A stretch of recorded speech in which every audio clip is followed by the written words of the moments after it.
Welcome back to the Paperstac podcast. My name is Rick Allen. This is Brett Burky. We are back for more. We're excited to be back, ready to dive in and pour out some knowledge. Actually, I don't think you have knowledge. Well, it's knowledge. It's story time. Talking. What do you got for us? I want to hear the crappiest story that you ever had with the note. I want to hear your worst note by. I want to be entertained first, but then I also want to I want to know what you learned from buying just the thing that just you're like, oh my God, not this one again. Oh, and you know why it sucked and what you could take away from it. There's been a couple that have like ranked right up there with just disasters, but not disasters, you know, but like the one that comes to mind is we bought one in Louisville, Kentucky. And it was a gorgeous house. The outside was gorgeous, big brick, 4,000 square feet. Yeah. Sitting on, I was like 3 acres of land or something like that. It was great. Huge, it was a subdivision, but huge neighborhoods, big sprawling green yards. And we were horse country. It was in horse country. That's right, it was near you get to the Derby? Yeah, it was like in the vicinity of the Derby, and you know, we were excited because judgment had already been entered. Mm-hmm. So they were selling it judgment, and they're like, we just need to liquidate this. And the judgment wasn't just entered. The judgment had been entered like 18 months ago. Oh, yeah, that's just entering. No, so, you know, you look at it and you say, okay, judgment's entered, what's here? Looking at the house, like, I remember the judgment was like, I want to say the judgment was like 290 was the judgment. We were getting it at 2 1/4. So we're like, okay, this one we're going to be able to move through. Mm-hmm. You know, if we got it back at the auction, which we didn't think we would, probably worth 440, something like that, 400. We're like, we'll still, you know, there's a good chunk there. We'll just schedule the foreclosure. We missed the bankruptcies that had been filed prior to the judgment. Or after the post-judgment. So, you know, we ended up taking on, there was a bankruptcy, and they were like, that's fine, you know, if the guy wants to pay us off, happy to do it. If not, you know, we'll just take it through foreclosure. We were excited, thought we were going to have a place to go, get ready for the Derby. Yeah, it was it was interesting to watch. And this guy was a repeat offender. Oh, he knew how to work the system. He knew how to work the system in the bankruptcy world, because our attorneys didn't do the greatest job of staying on it. And so this guy, but he worked it, filed all kinds of stuff, went from chapter, I think we were through 3 bankruptcies on that one. Chapter 13, plans approved, it was a giant nightmare. Is all I can tell you. We spent so much money and time inside of bankruptcy court because we went through 3 different bankruptcies, because he filed bankruptcy, we got out of it, we scheduled it for sale, and then he actually filed another bankruptcy which totally canceled the sale, even though he was not really allowed to file the bankruptcy, because it was within a certain timeline that he wasn't allowed to do another refiling again. But he did it, and it ended up canceling the sale, and it got things pushed back, and just our attorneys, I don't even know what happened. So we missed deadlines and dates, and we finally got a new sale date, but the new sale date got, like, something happened where it got pushed. Somebody filed something on his side that pushed it and requested it being moved like an additional 3 to 4 months or something like that. And it just got pushed through, which put him inside the window where he could file bankruptcy again. Oh my gosh. And so it was a disaster trying to get this house back, because this guy just kept working the bankruptcy system. And we offered him money. We're like, dude, I'll give you $5 grand just to walk away. Mm-hmm. And I think like another 18 months later, he ended up running out of bankruptcy bullets. Did he really? And ended up taking $5 grand at that time. Really? Yep. And so, man, what did I learn? That was like 3 years though, wasn't it? It took forever. I mean, we moved like offices twice. And it was just like, oh my gosh, what's going on? That one was bad. That thing just like followed you around. So that one was, I'm gonna give you guys two. That one was bad. What did I learn? That one, I was like, look, you have to you have to stay on your attorneys, because they don't often, I'm not gonna say often, that's a broad stroke to paint for all of them. Sometimes if they're not, or if they're overworked or they have a large caseload, they'll miss deadlines, right? Yeah. And so if that happens, it just costs you time and money. So that one was like, wow. That one, it hurt. Whatever so happened? what I learned, we ended up getting the house back, sold it. You didn't, No, made money on it. I mean, but we didn't make what we were going to make on it, so it kind of sucked.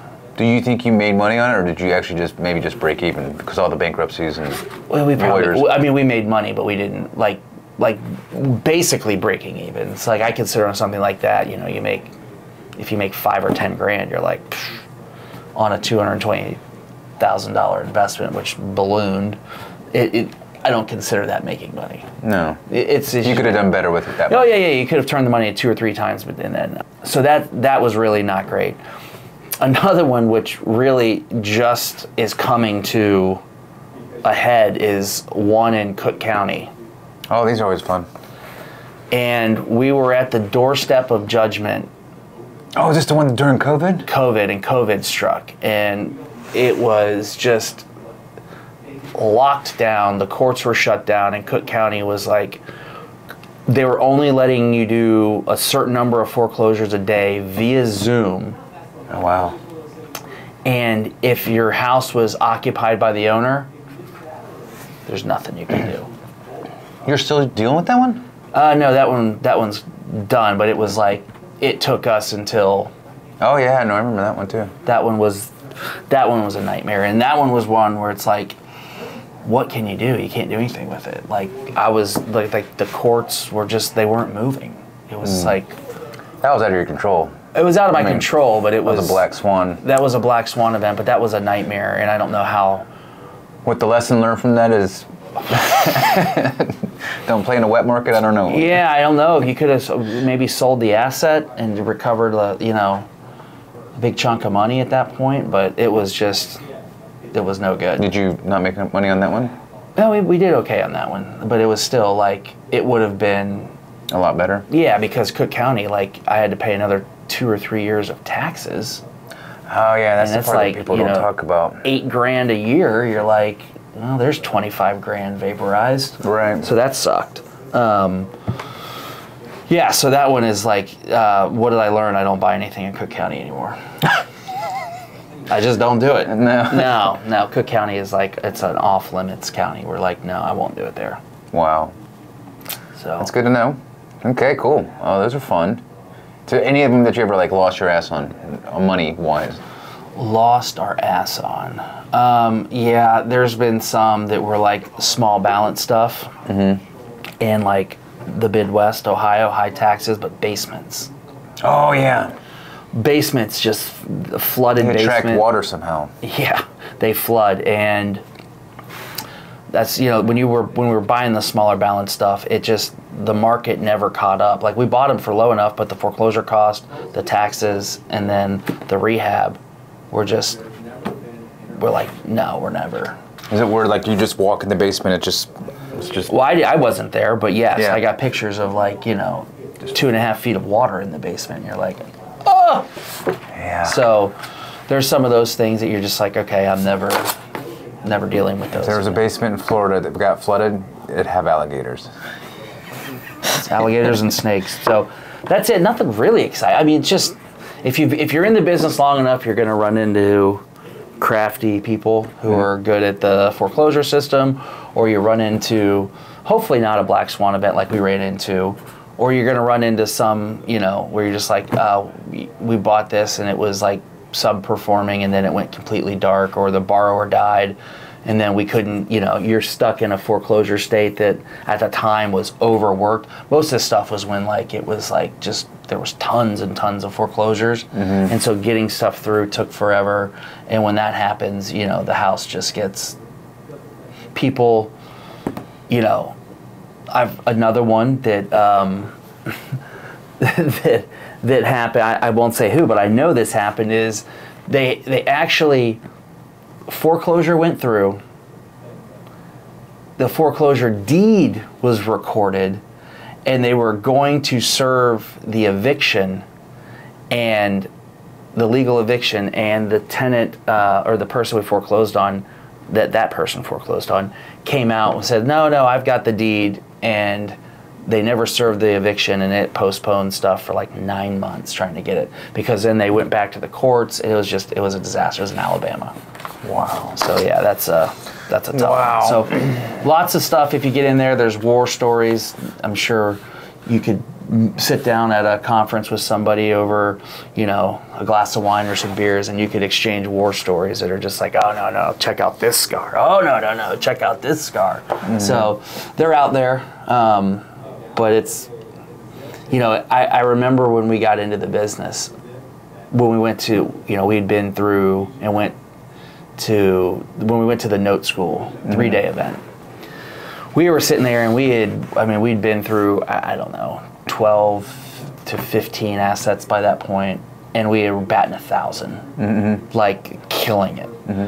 And we were talking to the people at note school, or I think I was talking to Eddie, and we're telling, it's like, yeah, you guys have been investing, this and that, or he's like, yeah, we've been doing it for a while, and he's like, you had any bad ones? I'm like, nope, we've killed it on every one of them. He's like, they'll come, they'll find you, it works out. And I was like, yeah, I don't know, man, we seem to be pretty good at what we're doing. And he was right. Yeah, of course. But he's been in the business forever, so of course he would know. Mm-hmm. But you get in there, and we were fortunate that the first 12 or 15 assets were just like boom, boom, boom, boom. We were doing. You had false realities. We had false realities for sure. Yes, you can become good problem solvers, and that's really what it's about. I'm sorry. Is solving problems, and avoiding foreclosure at all costs is a good one. Sometimes you got to do it. Sometimes it's fast if you get something in the non-judicial, but some of those judicial states are tough. Sounds like it. Yep. So that's it. That's what I got. Short, sweet, and to the point. Brett's coughing. I swallowed a fly or something. Okay, cool. Well, I learned something. I'm hoping you guys did too. And if you have a question for him, want to hear other stories, probably maybe some positive ones next time. Yeah, that'd be good. Yeah, some good stories. Next time, so the ultimate wins. Yep. But I guess we'll just see you on the next one. Take care. See ya.